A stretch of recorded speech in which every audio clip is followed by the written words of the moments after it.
প্রিয় ষষ্ঠ শ্রেণীর শিক্ষার্থীরা, এসো সবাই শিখি চ্যানেলের পক্ষ থেকে সবাইকে জানাই আন্তরিক শুভেচ্ছা আর অভিনন্দন। আমরা আজকে ভার্ব সম্পর্কে শিখব। গত পাঠে আমরা আর্টিকেল শেষ করেছি। যারা আর্টিকেলের পাঠটা দেখনি তারা অবশ্যই গত পাঠটা দেখে নিও। আর আজকে আমরা ভার্ব সম্পর্কে জানব। তাহলে আমরা এখন লিখি ভার্ব। এর আগেও কোনো সেন্টেন্সের ভিতরে পড়েছি, তারপরেও এখন ভার্বের বিস্তারিত আলোচনা করব। ভার্বটা হচ্ছে, যার বাংলা, ভার্বের বাংলা হচ্ছে ক্রিয়া।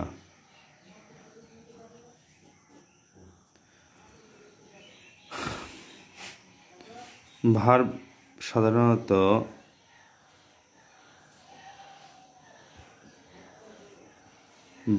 সাধারণত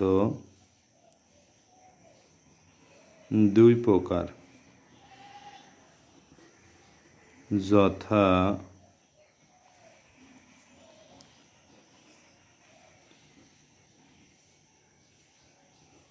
ফিনিটিভ ভার্ব আর একটা হচ্ছে নন ফিনিটিভ ভার্ব। বন্ধুরা দেখো, তাহলে ভার্বের সংজ্ঞা সম্পর্কে আমরা এর আগেও জেনেছি। শুধু আমরা ভার্বের বিস্তারিত সম্পর্কে আলোচনা করব। তাহলে ভার্ব সাধারণত দুই প্রকার, যথা এক ফিনিটিভ ভার্ব আর নন ফিনিটিভ ভার্ব। ফিনিটিভ ভার্ব হচ্ছে, আমরা বাংলা লিখি সমাপিকা ক্রিয়া। তাহলে ফিনিটিভ ভার্ব হচ্ছে সমাপিকা ক্রিয়া, আর এটি হচ্ছে নন ফিনিটিভ হচ্ছে অসমাপিকা ক্রিয়া। তাহলে বন্ধুরা, আমরা এখন ভার্বের প্রকারভেদ সম্পর্কে জানলাম, যে ভার্ব দুই প্রকার, ফিনিটিভ ভার্ব আর নন ফিনিটিভ ভার্ব।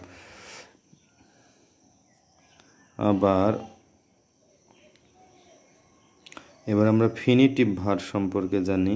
ফিনিটিভ ভার্বকে ফিনিটিভ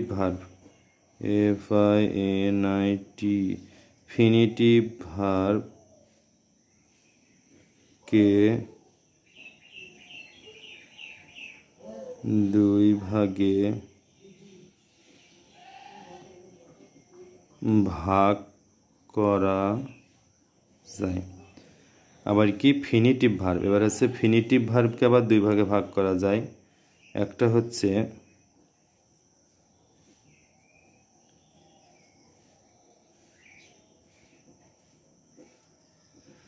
প্রিন্সিপাল ভার্ব আর একটা হচ্ছে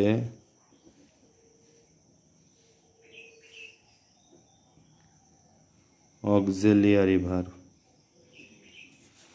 তাহলে বন্ধুরা দেখো, ফিনিটিভ ভার্বকে দুই ভাগে ভাগ করা যায়। একটা হচ্ছে প্রিন্সিপাল ভার্ব আর একটা হচ্ছে কি অক্সিলিয়ারি ভার্ব। তারপরে এবার আমরা নন ফিনিটিভে যাই। তাহলে এখানে লিখব এবং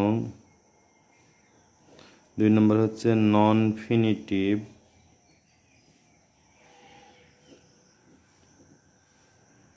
ভার্বকে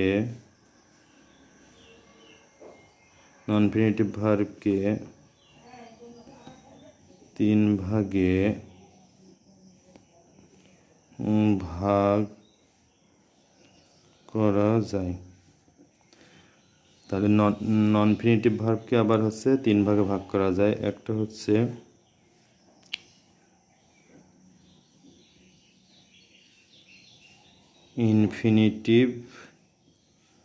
ইনফিনিটিভ ভার্ব,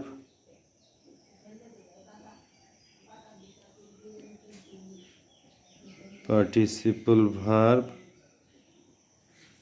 আর একটা হচ্ছে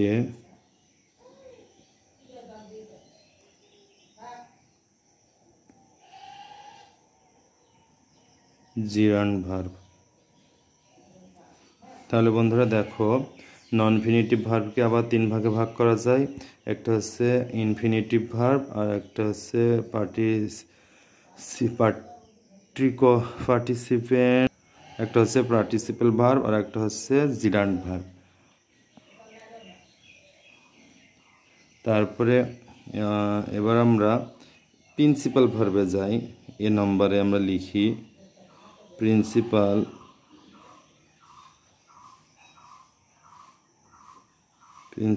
ভার্বকে 2 ভাগে ভাগ করা যায়।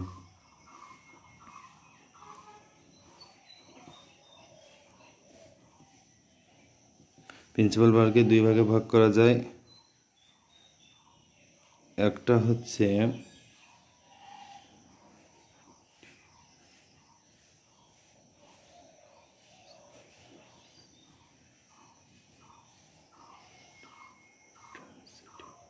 ট্রানজিটিভ ভার্ব, একটা হচ্ছে ট্রানজিটিভ ভার্ব, আর একটা হচ্ছে ইনট্রানজিটিভ ভার্ব।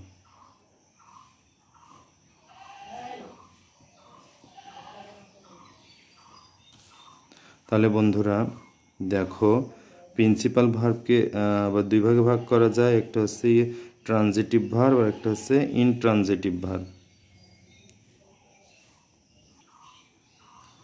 বন্ধুরা আমরা আবার বি নম্বরে যে লিখি যে অক্সিলিয়ারি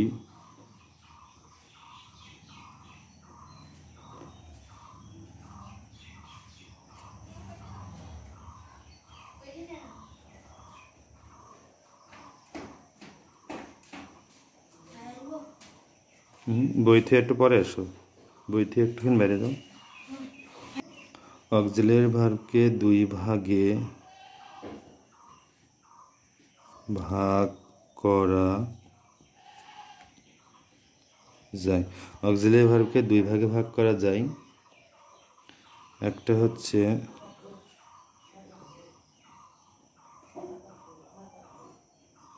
প্রাইমারি অক্সিলিয়ারি ভার্ব,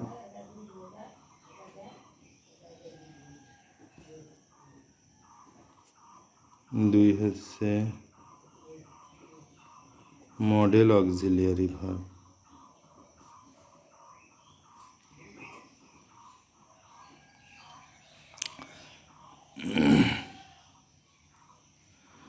তাহলে দেখো বন্ধুরা, অক্সিলিয়ারি ভার্বকে 2 ভাগে ভাগ করা যায়। একটা হচ্ছে প্রাইমারি অক্সিলিয়ারি ভার্ব, আর একটা হচ্ছে মডেল অক্সিলিয়ারি ভার্ব।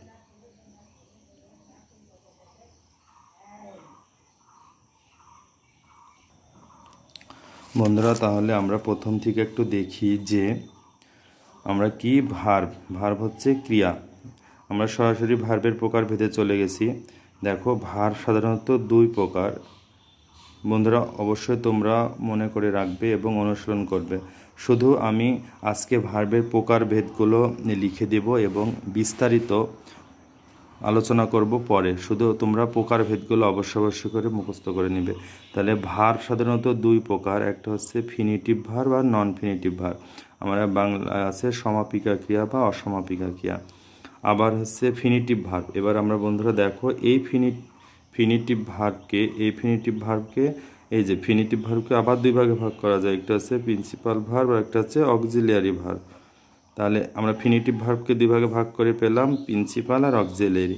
এবার নন ফিনিটিভ ভার্বকে 3 ভাগে ভাগ করা যায়।